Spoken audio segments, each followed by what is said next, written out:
ನಮಸ್ಕಾರ ಗೆಳೆಯರೆ. ಭಾರತದ ಬ್ರಹ್ಮೋಸ್ ಪಾಕಿಸ್ತಾನದಲ್ಲಿ ಉಂಟು ಮಾಡಿದ ವಿನಾಶವು ಕೇವಲ ಟ್ರೇಲರ್ ಆಗಿತ್ತು. ಯಾಕಂದ್ರೆ ಭಾರತ ಈಗ ಬ್ರಹ್ಮೋಸ್ಗಿಂತ ಹೆಚ್ಚು ಮಾರಕ ಮತ್ತು ಪರಿಣಾಮಕಾರಿಯಾದ ಕ್ಷಿಪಣಿಯನ್ನ ಸಿದ್ಧಪಡಿಸುತ್ತಿದೆ. ಪಾಕಿಸ್ತಾನದಲ್ಲಿ ವಿನಾಶವನ್ನು ಸೃಷ್ಟಿಸಲು ಭಾರತದ ಈ ಸ್ಟಾರ್ ಮಿಸೈಲ್ ಅನ್ನ ಭಾರತದಲ್ಲಿಯೇ ತಯಾರಿಸಲಾಗುತ್ತಿದೆ. ಸೊ ಅದಕ್ಕಾಗಿ ಸದ್ಯಕ್ಕೆ ಅದರ ಟೆಸ್ಟಿಂಗ್ ಫೇಸ್ ನಡೀತಾ ಇದ್ದು, ಈ ಸ್ಟಾರ್ ಮಿಸೈಲ್ ಪ್ರತಿ ಸ್ಟೇಜ್ ಅನ್ನ ದಾಟುವ ಮೂಲಕ ಯಶಸ್ವಿಯಾಗುತ್ತಿದೆ ಅನ್ನೋದು ಸಾಬೀತಾಗುತ್ತಿದೆ. ಹಾಗೂ ಅನಂತರ ಪಾಕಿಸ್ತಾನದ ಕಡೆಗೆ ಹೆಚ್ಚುತ್ತಿರುವ ಬೆದರಿಕೆ ಈ ವೇಗದೊಂದಿಗೆ ಅವರ ವಿನಾಶವನ್ನು ಸೃಷ್ಟಿಸಲು ಅದು ಸಿದ್ಧವಾಗಿದೆ ಅನ್ನೋದು ತೋರ್ತಾ ಇದೆ. ಸದ್ಯಕ್ಕೆ ಡಿಆರ್ಡಿಒ ತನ್ನ ಸ್ಟಾರ್ ಮಿಸೈಲ್ ಪ್ರಾಜೆಕ್ಟ್ ಅನ್ನ 3ನೇ ಸ್ಟೇಜ್ಗೆ ಕೊಂಡೊಯ್ಯುವುದಕ್ಕೆ ಪ್ರಾರಂಭಿಸಿದೆ. ಈ ಸ್ಟೇಜ್ ಅಲ್ಲಿ ಈ ಕ್ಷಿಪಣಿಯನ್ನ ಸಂಪೂರ್ಣವಾಗಿ ಸಿದ್ಧಪಡಿಸಲಾಗಿದ್ದು, ಹಲವು ಬಾರಿ ಇದರ ಹಾರಾಟದ ಪರೀಕ್ಷೆಗಳನ್ನು ಕೂಡ ಮಾಡಲಾಗುತ್ತಿದೆ. ಈ ಸ್ಟಾರ್ ಕ್ಷಿಪಣಿಯು ವಾಯುಪಡೆ, ಸೇನೆ ಮತ್ತು ನೌಕಾಪಡೆಗೆ ಹೆಚ್ಚಿನ ವೇಗದ ಬೆದರಿಕೆಗಳನ್ನು ಅನುಕರಿಸುವ ವಿಶೇಷ ಸ್ವದೇಶಿ ಕ್ಷಿಪಣಿಯಾಗಿದೆ. ಅಂದರೆ ಟಾರ್ಗೆಟ್ ಪ್ರಾಕ್ಟೀಸ್ ಮಾಡಬಹುದು. ಈ ಕ್ಷಿಪಣಿ ಅಗ್ಗವಾಗಿದ್ದು ಬ್ರಹ್ಮೋಸ್ನಂತ ಕ್ಷಿಪಣಿಗಳ ಬಲವಾದ ಆಯ್ಕೆಯಾಗಿದೆ. 3ನೇ ಹಂತದಲ್ಲಿ ಡಿಆರ್ಡಿಒನ ಇಂಜಿನಿಯರ್ಗಳು ಕ್ಷಿಪಣಿಯ ಎಲ್ಲಾ ಭಾಗಗಳಾದ ಎಂಜಿನ್, ನೇವಿಗೇಷನ್ ಸಿಸ್ಟಮ್ ಮತ್ತು ನಿಯಂತ್ರಣ ವ್ಯವಸ್ಥೆಯನ್ನು ಒಟ್ಟುಗೂಡಿಸಿ ಸಂಪೂರ್ಣ ಕ್ಷಿಪಣಿಯನ್ನ ರೂಪಿಸುತ್ತಾರೆ. ಅದರ ನಂತರ ಈ ಟೆಸ್ಟಿಂಗ್ಗಳಲ್ಲಿ ಪಡೆದ ಮಾಹಿತಿಯೊಂದಿಗೆ ಕ್ಷಿಪಣಿಯನ್ನ ಮತ್ತಷ್ಟು ಸುಧಾರಿಸಬಹುದು. ಯಾಕಂದ್ರೆ ಇದರಿಂದ ಅದು ಸೈನ್ಯದ ಅಗತ್ಯಗಳನ್ನು ಪೂರೈಸುವುದಕ್ಕೆ, ವಿಶೇಷವೆಂದ್ರೆ ಈ ಕ್ಷಿಪಣಿಯನ್ನ ವಿವಿಧ ಹವಾಮಾನ ಪರಿಸ್ಥಿತಿಗಳಲ್ಲಿ ಪರೀಕ್ಷಿಸಲಾಗುತ್ತಿದೆ.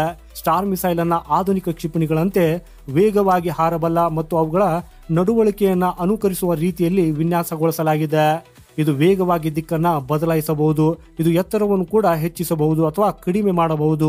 ಈ ತರಬೇತಿಯು ಸೈನಿಕರನ್ನ ತ್ವರಿತ ನಿರ್ಧಾರಗಳನ್ನು ತೆಗೆದುಕೊಳ್ಳಲು ಮತ್ತು ನೈಜ ಯುದ್ಧದಲ್ಲಿ ಸರಿಯಾದ ಪ್ರತಿಕ್ರಿಯೆಯನ್ನು ಕೊಡುವುದಕ್ಕಾಗಿ ಸಿದ್ಧಪಡಿಸುತ್ತದೆ.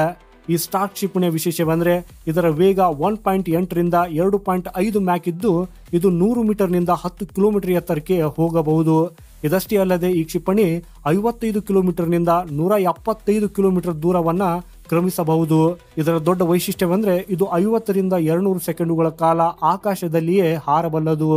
ಹಾಗೂ ಈ ಸ್ಟಾರ್ ಕ್ಷಿಪಣಿಯ ಡಿಸೈನು ಯಾವ ರೀತಿಯಲ್ಲಿ ಇದೆ ಅಂದ್ರೆ, ವಿಭಿನ್ನ ಕಾರ್ಯಾಚರಣೆಗಳ ಅಗತ್ಯಗಳಿಗೆ ಅನುಗುಣವಾಗಿ ಬಹಳ ಸುಲಭವಾಗಿ ಅದನ್ನ ನೀವು ಬದಲಾಯಿಸಬಹುದು. ಇದು ವಾಯುಪಡೆ, ಸೇನೆ ಮತ್ತು ನೌಕಾಪಡೆ ಇವು 3ರಲ್ಲಿ ಕೆಲಸ ಮಾಡಬಹುದು. ಇತ್ತೀಚೆಗೆ ನಮ್ಮ ಭಾರತ ಆಪರೇಷನ್ ಸಿಂಧೂರ್ನಲ್ಲಿ ನಾಶಪಡಿಸಿದ ಡ್ರೋನ್ಗಳಿಗೆ ಈ ಕ್ಷಿಪಣಿ ತುಂಬಾ ಉಪಯುಕ್ತವಾಗಲಿದೆ. ತೇಜಸ್ನಂತಹ ಯುದ್ಧ ವಿಮಾನಗಳಿಂದ ಉಡಾಯಿಸಬಹುದಾದ ಸ್ಟಾರ್ನ ವರ್ಷನ್ ಅನ್ನ ಡಿಆರ್ಡಿಒ ತಯಾರಿಸುತ್ತಿದೆ. ಇದು ಗಾಳಿಯಿಂದ ಗಾಳಿಗೆ ಮತ್ತು ಗಾಳಿಯಿಂದ ನೆಲಕ್ಕೆ ದಾಳಿ ಮಾಡಲು ಸಹಾಯ ಮಾಡ್ತದೆ. ಈ ಕ್ಷಿಪಣಿ ಶತ್ರು ರೆಡಾರ್ಗಳು, airborne warning and control system, AWACS ಅಂದ್ರೆ ವಾಯು ಎಚ್ಚರಿಕೆ ವ್ಯವಸ್ಥೆಗಳನ್ನ ನಾಶ ಮಾಡುವ ಅಭ್ಯಾಸದಲ್ಲಿಯೂ ಕೂಡ ಉಪಯುಕ್ತವಾಗಿರ್ತದೆ. ಈ ಸ್ಟಾರ್ ಕ್ಷಿಪಣಿಯನ್ನ ನೆಲದಿಂದಲೂ ಕೂಡ ಉಡಾಯಿಸಬಹುದು. ಸೊ ಇದಕ್ಕೆ ಬೂಸ್ಟರ್ ಗಳನ್ನ ಜೋಡಿಸಲಾಗುವುದರಿಂದ ಇದು ಇನ್ನು ದೂರದವರೆಗೂ ಹಾರಬಲ್ಲದು. ಇದು ನೆಲದಿಂದ ನೆಲಕ್ಕೆ ಅಥವಾ ಕರಾವಳಿಯಿಂದ ನೆಲಕ್ಕೆ ದಾಳಿ ಮಾಡುವ ಅಭ್ಯಾಸದಲ್ಲಿಯೂ ಕೂಡ ಸಹಾಯ ಮಾಡ್ತದೆ. ಸ್ಟಾರ್ ಕ್ಷಿಪಣಿಯು ಲಿಕ್ವಿಡ್ ಫ್ಯೂಯಲ್ ರಾಮ್ಜೆಟ್ ಎಂಜಿನ್ ಅನ್ನು ಹೊಂದಿದ್ದು, ಈ ಎಂಜಿನ್ ಗಾಳಿಯಿಂದ ಆಕ್ಸಿಜನ್ ಅನ್ನ ತೆಗೆದುಕೊಳ್ಳುತ್ತದೆ. ಅದಕ್ಕಾಗಿ ಈ ಕ್ಷಿಪಣಿ ಕಡಿಮೆ ಇಂಧನವನ್ನು ತೆಗೆದುಕೊಂಡು ಹೋಗುವುದರಿಂದ ಕ್ಷಿಪಣಿಯನ್ನ ಇದು ಹಗುರವಾಗಿಸುತ್ತದೆ. ಹಾಗಾಗಿ ಇದು ದೀರ್ಘಕಾಲದವರೆಗೆ ಹೆಚ್ಚಿನ ವೇಗದಲ್ಲಿ ಹಾರಬಲ್ಲದು. ಗೆಳೆಯರೆ, ಈ ಸ್ಟಾರ್ ಮಿಸೈಲ್ ಕೇವಲ ತರಬೇತಿಗಾಗಿ ಅಷ್ಟೇ ಅಲ್ಲದೆ ಇದು ಡಿಆರ್ಡಿಒದ ರಾಮ್ಜೆಟ್ ಎಂಜಿನ್ ಮತ್ತು ಹೊಸ ಕ್ಷಿಪಣಿಗಳಿಗೆ ಪರೀಕ್ಷಾ ವೇದಿಕೆಯಾಗಿದೆ.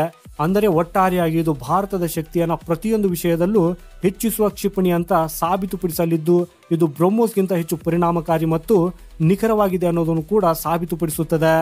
ಸೊ ಗೆಳೆಯರೆ, ಮಾಹಿತಿ ಇಷ್ಟವಾದರೆ ವಿಡಿಯೋನ ಲೈಕ್ ಮಾಡುತ್ತಾ ಕಮೆಂಟ್ ಅಲ್ಲಿ ನಿಮ್ಮ ಅಭಿಪ್ರಾಯವನ್ನು ಬರೆದು ತಿಳಿಸಿ. ಸಿಗೋಣ ಮುಂದಿನ ಮತ್ತೊಂದು ಅಪ್ಡೇಟ್ ಒಂದಿಗೆ. ವಂದೇ ಮಾತರಂ. ಭಾರತ್ ಮಾತಾ ಕಿ ಜೈ.